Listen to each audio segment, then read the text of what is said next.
Coucou, je te fais une vidéo sur la puissance de l'esprit. Je remarque, par exemple, ce matin, j'avais choisi d'aller courir, d'aller faire du sport, et donc de courir à la salle de sport. Et j'y vais 3-4 fois par semaine, donc c'était posé comme ça dans mon emploi du temps. Puis je me réveille, je suis fatiguée. Et j'ai pas envie en fait. Je me dis, oh là, j'ai pas envie, je suis épuisée, je suis fatiguée, j'ai pas envie d'aller courir. D'aller faire du sport. Et du coup, comme je me connais, que j'ai une certaine discipline avec moi-même, je me dis ok, j'y vais quand même.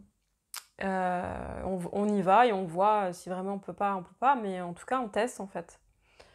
Donc j'y suis allée, au début je voulais pas courir et je me dis si on teste, on court et puis on voit. Et puis je cours et puis au bout de 5-10 minutes, je me dis oh là non, je suis fatiguée, je suis épuisée, je vais arrêter. Puis là concrètement, je me dis ok, je vais checker en moi euh, mon état quoi, dans mon corps. Quoi. Je vais juste redescendre dans mon corps et je vais voir comment c'est. Et du coup, bon, moi, je regarde, j'ai pas de courbature, pas de crampes, aucune douleur nulle part dans mon corps. Je regarde ma respiration, elle est ample, aucun problème non plus de respiration, en fait, pas de point côté, tout va bien. Donc je me dis, ok, tout va bien en fait. Donc si c'est pas mon corps, et là mon corps, je suis à la salle de sport, donc je suis travailler mon corps.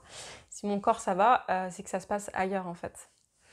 Et du coup, j'ai pu continuer. J'ai fait ma séance de sport pendant 1 heure à la salle de sport et ça s'est super bien passé.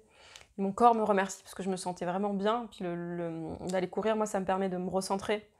C'est un peu un état méditatif pour moi, donc c'était vraiment chouette. Et en fait, je remarque à ce moment-là à quel point j'ai eu des pensées qui sont venues. Et ces pensées, elles sont venues pour me dire non, on n'y va pas parce que je suis fatiguée ou quoi. Et que c'était pas du tout en fait au service de ce que j'avais envie là. C'est-à-dire, j'avais prévu d'aller faire du sport. Et je vois qu'il y a eu des résistances en moi qui sont venues et qui sont fait que, ben, en fait, j'aurais pu ne pas y aller en fait. Mais j'ai choisi quand même de le faire. Et la puissance de l'esprit, c'est à la fois comment on peut être embarqué des fois par nos pensées, par notre mental, par les histoires qui se racontent, qui nous empêchent en fait de passer à l'action. Ça, dans nos vies de tous les jours, que ce soit dans des relations, dans des projets, que ce soit pour aller réaliser ses rêves. Et la puissance de l'esprit, c'est qui nous amène à nous dépasser. Et j'ai clairement un autre exemple, c'est-à-dire que je suis quelqu'un qui m'inspire beaucoup, qui s'appelle Mike Horn, qui est un explorateur, premier sens du terme. Et j'ai lu son livre qui s'appelle L'Antarctique, le rêve d'une vie. Et il explique voilà, qu'il part, lui, pendant 3-4 mois, il fait la traversée de l'Antarctique, donc dans des températures de ouf, donc genre moins 40. Et il traîne une luge de 250 kilos où il y a toutes ses provisions derrière lui. Et en fait, au bout de 2 mois, il a des œdèmes aux pieds à cause du froid, de la marche, du frottement, parce qu'il marche au moins 8-10 heures par jour. En plus, il traîne donc les 250 kilos, puis dans des conditions, voilà, vraiment entre le froid et tout. Et il est obligé même de percer ses œdèmes avec une vis, parce que sinon ses pieds pourraient gangréner, quoi. Donc le gars, il se lance un défi, il y va quand même.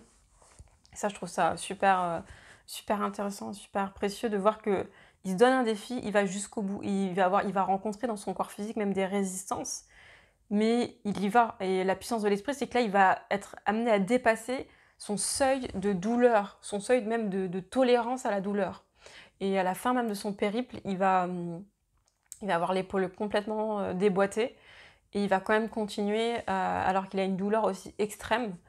Donc ce que je dis, bon, forcément là c'est vraiment les extrêmes, mais en fait il explique. Donc là il a fait quand même quelque chose de, c'est vrai que c'est de dangereux quand même, mais sans aller dans les extrêmes.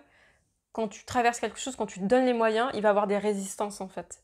Et c'est qu'est-ce que je fais avec ces résistances? Est-ce que dès que j'ai une pensée, dès que j'ai une petite douleur, je m'arrête et je me dis ok non c'est pas pour moi, j'arrête? Ou est-ce que je me donne les moyens d'aller vivre mes rêves, d'aller jusqu'au bout de mes projets, de me réaliser, de faire des choses qui ont du sens pour moi et qui donnent en fait un goût, une saveur à notre vie qui fait que vraiment on se sent épanoui, on se sent réalisé et on est vraiment pleinement nous-mêmes en fait. Et ça, la puissance de l'esprit, c'est hyper précieux de s'y reconnaître. C'est-à-dire qu'on peut, l'esprit, si j'ai envie de dire, il est illimité. L'esprit, il est illimité. Après, on a un corps, c'est vrai qu'à un moment donné, on va toucher nos limites physiques. À des moments donnés, on va toucher certaines limites, mais notre esprit, il est illimité et il peut nous porter loin, en fait. Mais si on s'arrête dès qu'on a une pensée, quelque chose qui se raconte, une émotion ou même vraiment une douleur, eh ben on s'arrête là et on n'y va pas et on réalise pas ses rêves, en fait. Et c'est ça que j'avais envie de partager là maintenant, c'est de te dire, ok, comment tu te donnes les moyens de te reconnecter à la puissance de l'esprit pour continuer à avancer, pour aller te dépasser en fait. Dépasser, quand je dis te dépasser, c'est vraiment dépasser toutes les limitations que tu peux te mettre et qui ne sont pas au service de ta réalisation, de la réalisation de tes projets, de tes rêves, quoi.